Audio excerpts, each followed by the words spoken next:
La tension risque de monter d'un cran dans le secteur de la communication.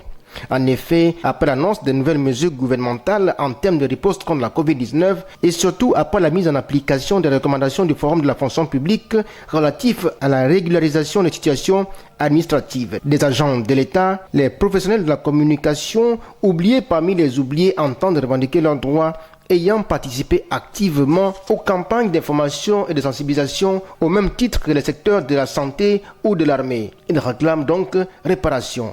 Aminata Ondor, présidente du syndicat des professionnels de l'audiovisuel, SINAPAP. C'est un message d'interpellation et d'exaspération, car nous savons que depuis décembre, la fonction publique met en œuvre les actes du Forum de la fonction publique, dont je suis membre également du comité de pilotage.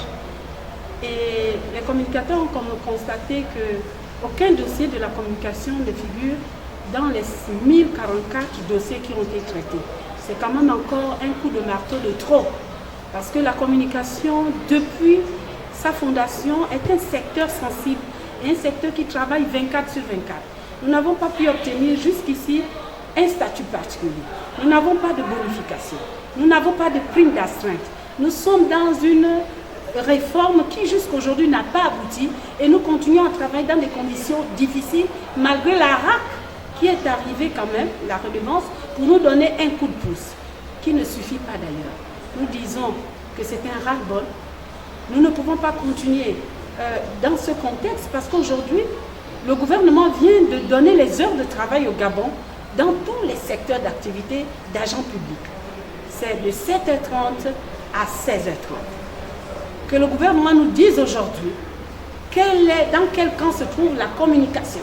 Est-ce que nous sommes dans le camp de ceux qui doivent travailler de 7h30 à 16h30? Dans ce cas, la radio et la télévision doivent arrêter leur travail dans ces heures-là, communiquées par le gouvernement.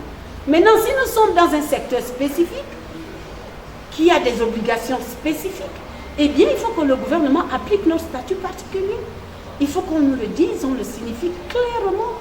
Parce qu'aujourd'hui, nous sommes dans une crise de pandémie du coronavirus.